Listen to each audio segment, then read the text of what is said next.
नमो बुद्धाय। जय भीम दोस्तों।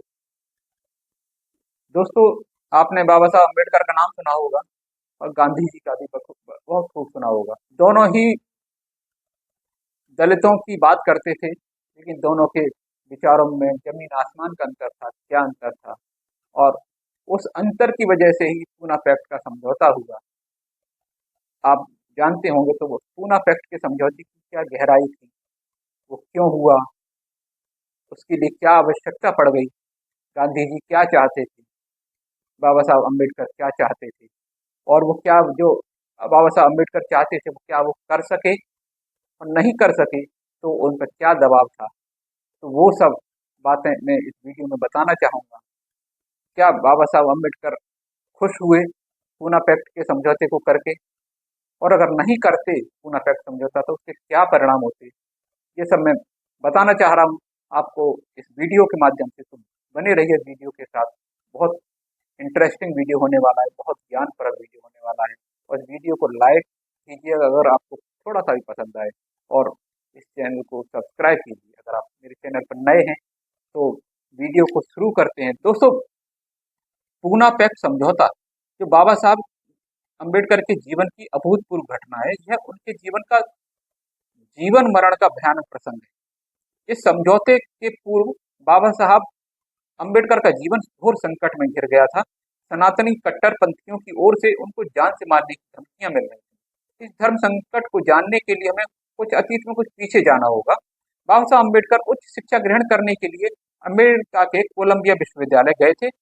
तब एक रात उन्होंने संकल्प लिया कि मैं अपना समस्त जीवन दबे कुचले अंधकार में पड़े अधिकारविहीन उपेक्षित स्वाभिमान शून्य अछूत समाज के उत्थान में अर्पण कर दूंगा। उनकी तब आयु केवल 27 वर्ष की थी। वे बंबई के सिडनहैम कॉलेज में अर्थशास्त्र के प्राध्यापक थे। तब उन्होंने इंग्लैंड से भारत आए साउथबरो कमीशन के सामने 27 जनवरी 1919 को मांग पत्र दिया। उसमें वे कहते हैं भारत का अछूत समाज अधिकार विहीन है, अन्य मांगों के साथ उसे मतदान का अधिकार भी दिया जाए। सन 1928 में साइमन कमीशन भारत आया। तब गांधी जी तथा कांग्रेस ने साइमन कमीशन वापस जाओ का नारा देकर आंदोलन किया था। भारत सरकार ने साइमन कमीशन की बंबई प्रांत की सेलेक्ट कमेटी में डॉक्टर अंबेडकर को बतौर सदस्य शामिल किया था। वही डॉक्टर अंबेडकर ने मुंबई विधानसभा में दलित जाति को 15% की मांग सहित अन्य मांगों की विस्तृत रिपोर्ट सौंपी थी। तब सनातनियों ने उनको अंग्रेजों का पिट्ठू और देशद्रोही कहा था। एक और ब्रिटिश सरकार ने अन्य दलों के नेताओं, अल्पसंख्यक संगठनों के नेताओं और रियासत के राजाओं के सहयोग से लंदन में गोलमेज सम्मेलन का आयोजन किया था, जिसमें ये लोग ब्रिटिश लोकसभा के विभिन्न दलों के प्रतिनिधियों के साथ भारत के भावी संविधान के लिए विचार विमर्श कर सकें। वायसराय ने दलित वर्ग के प्रतिनिधि के रूप में डॉक्टर अम्बेडकर तथा मद्रास से श्रीनिवासन को आमंत्रित किया था। वहीं दूसरी ओर गांधी तथा कांग्रेस ने देश में अवज्ञा आंदोलन शुरू किया और कांग्रेस के कई बड़े नेता जेल में थे। अतः अक्टूबर 1930 में शुरू होने जा रही प्रथम गोलमेज परिषद का कांग्रेस ने बहिष्कार किया था। डॉक्टर अम्बेडकर 4 अक्टूबर 1930 को वायसराय ऑफ इंडिया जहाज में बैठकर लंदन के लिए रवाना हुए थे तथा 18 अक्टूबर को लंदन पहुंचे थे। पहली गोलमेज परिषद में डॉक्टर अम्बेडकर ने कहा, आज मैं जिन लोगों के प्रतिनिधि के रूप में खड़ा हूं वह भारत की कुल जनसंख्या का 5वां हिस्सा है, यानी कि इंग्लैंड या फ्रांस की जनसंख्या के बराबर है। आज उनकी अवस्था गुलामों की तरह है। वे पहले भी छुआछूत की घृणित अवस्था में थे और आज भी हैं। सरकार ने छुआछूत मिटाने के लिए क्या किया है? ऐसी सरकार से हमारा क्या भला होगा? हमें अंग्रेज सरकार की जगह जनता के लिए जनता द्वारा जनता की चुनी हुई सरकार चाहिए। दूसरी गोलमेज परिषद के लिए डॉक्टर अंबेडकर 15 अगस्त 1931 को जहाज के द्वारा मुंबई से लंदन के लिए रवाना हुए। इस परिषद में महात्मा गांधी और कांग्रेस के नेता भी सम्मिलित हुए थे।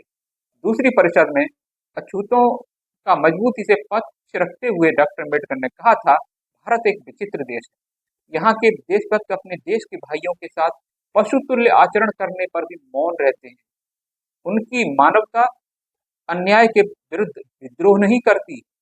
सरकार ने कुछ जातियों को शासन के विशेष अधिकार देकर दलितों को मूलभूत अधिकारों से वंचित कर दिया है। सीमित मताधिकार के कारण भारत के शासन में विशेष वर्ग की ही सत्ता होगी, बोलबाला होगा।